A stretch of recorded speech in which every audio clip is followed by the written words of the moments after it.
సిద్దిపేట జిల్లా గజ్వేల్లో శుక్రవారం ఆచార్య కొండా లక్ష్మణ్ బాపూజీ జయంతి సందర్భంగా వారి విగ్రహానికి పూలమాలలు వేసి ఘన నివాళి అర్పించారు. అనంతరం లయన్స్ క్లబ్ ఆఫ్ స్నేహ ఆధ్వర్యంలో పండ్లు పంపిణీ చేశారు. ఈ కార్యక్రమంలో పాల్గొన్న MLC Yadava Reddy, municipal chairman Rajamouli, Padmashali సంఘం అధ్యక్షుడు రాజారాం, మాజీ మున్సిపల్ చైర్మన్ భాస్కర్, పద్మశాలి సంఘం మాజీ అధ్యక్షుడు దుర్గాప్రసాద్ మాట్లాడుతూ ఆచార్య కొండా లక్ష్మణ్ బాపూజీ సేవలు మరువలేనివని, స్వరాష్ట్ర సాధన కోసం అలుపెరుగని పోరాటం చేసిన మహనీయుడు ఆచార్య కొండా లక్ష్మణ్ బాపూజీ ఆశయ సాధన కోసం ప్రతి ఒక్కరూ కృషి చేయాలని అన్నారు.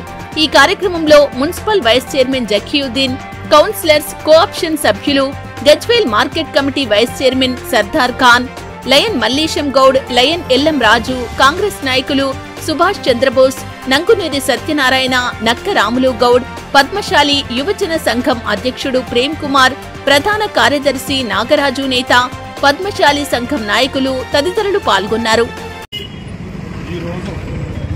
తెలంగాణ రాష్ట్రం ఏర్పడ్డదంటే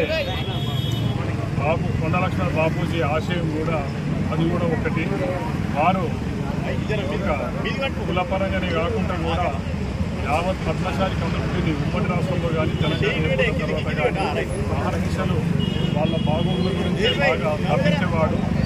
ఆయన ఆస్తులు కూడా అటు ప్రభుత్వానికి ఇటు సంఘానికి కూడా ఎన్నో రకాలుగా ఉపయోగపడే విధంగా ఏర్పాటు చేయడం జరిగింది. అదృష్టం ఎందుకంటే గజ్వేల్ పట్టణంలో పద్మశాలి సోదర కుటుంబాలు కూడా చాలా ఉన్నాయి. దానికి అనుగుణంగానే గత ప్రభుత్వం ఒక భవనం కూడా ఇవ్వడం జరిగింది. అలాగే విగ్రహ ఆవిష్కరణ కూడా చేసుకోవడం జరిగింది. రాబోయే రోజుల్లో అటు పద్మశాలి సోదరులతో పాటు యావత్ తెలంగాణ ప్రజలు కూడా కొండా లక్ష్మణ్ బాపూజీ ఆశయాలను కొనసాగిస్తూ అవి స్ఫూర్తిగా తీసుకొని ముందటి పోదామని నేను ఈ సందర్భంగా తెలియజేస్తాను. ఆచార్య కొండా లక్ష్మణ్ బాపూజీ గారి 109వ జయంతి సందర్భంగా స్థానిక పద్మశాలి సంఘం సోదరులందరూ కూడా, నాయకులందరూ కూడా కార్యక్రమాన్ని ఏర్పాటు చేయడం చాలా సంతోషం. ఆ మహనీయునికి నివాళులు అర్పించడానికి ఈ కార్యక్రమానికి గుర్తించినటువంటి పెద్దలు, ముఖ్య అతిథి, ఉమ్మడి మెదక్ జిల్లా శాసన మండలి స్థానిక సంస్థల శాసన మండలి సభ్యులు డాక్టర్ మంటేరి యాదవరెడ్డి గారు, పద్మశాలి సంఘ అధ్యక్షులు డి రాజారాం సార్ గారు, మాజీ మున్సిపల్ చైర్మన్ సోదరులు గాడిపల్లి భాస్కర్ గారు, కుల సంఘ పెద్దలు తలకొక్క లక్ష్మణ్ గారు, ఈ కార్యక్రమానికి చేసినటువంటి మన వ్యవసాయ మార్కెట్ కమిటీ ఉపాధ్యక్షులు సర్దార్ ఖాన్ గారు, నాతోటి మున్సిపల్ పాలకవర్గ వెంకయ్య గారు, దుర్గాప్రసాద్ గారు, మా వైస్ చైర్మన్ జకీయుద్దీన్ గారు, ఆప్షన్ సభ్యులు, పాలకవర్గ సభ్యులు, మాజీ పాలకవర్గ సభ్యులు, ముఖ్యంగా పద్మశాలి కుల బాంధవులు అందరికీ కూడా స్వాగత సుమాంజలు తెలియజేస్తూ, నమస్కారాలు తెలియజేస్తూ, తెలంగాణ ముద్దుబిడ్డ, ప్రముఖ స్వాతంత్ర సమరయోధుడు, తెలంగాణ తొలిదశ మధ్యదశ ఉద్యమ నాయకుడు, స్ఫూర్తిదాయకుడు ఆచార్య కొండా లక్ష్మణ్ బాపూజీ గారు. వారి జీవితం మొత్తం కూడా ప్రత్యేక తెలంగాణ రాష్ట్రం ఏర్పడాలి, సబ్బడ్డ వర్గాలు కూడా వారు అభివృద్ధిలోకి రావాలి, తెలంగాణ నినాదం.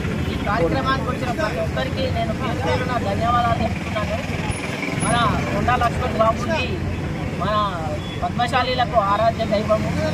ఆయన ఎన్నో ఉద్యమాలలో పాల్గొని మన తెలంగాణ కోసానికి పోరాడాడు.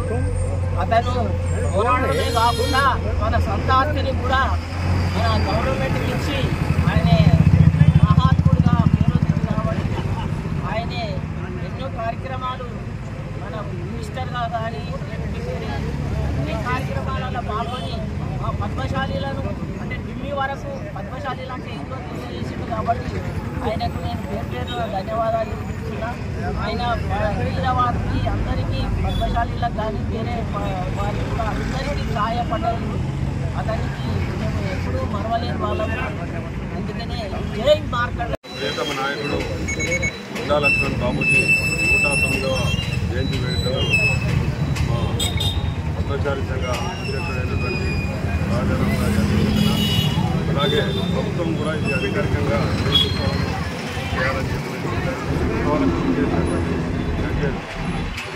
మెదక్ జిల్లా ఎమ్మెల్సీ అయినటువంటి డాక్టర్ యాదవ్ రెడ్డి గారికి, అలాగే మా గజ్వేల్ మున్సిపల్ చైర్మన్ అయినటువంటి ఎన్సీ రాజమౌళి గారికి, అలాగే మా యొక్క మార్కెట్ వైస్ చైర్మన్ అయినటువంటి సర్దార్ ఖాన్ గారికి, అలాగే మున్సిపల్ వైస్ చైర్మన్ జగ్గి గారికి, కౌన్సిలర్, ముఖ్యంగా మా పద్మశాలి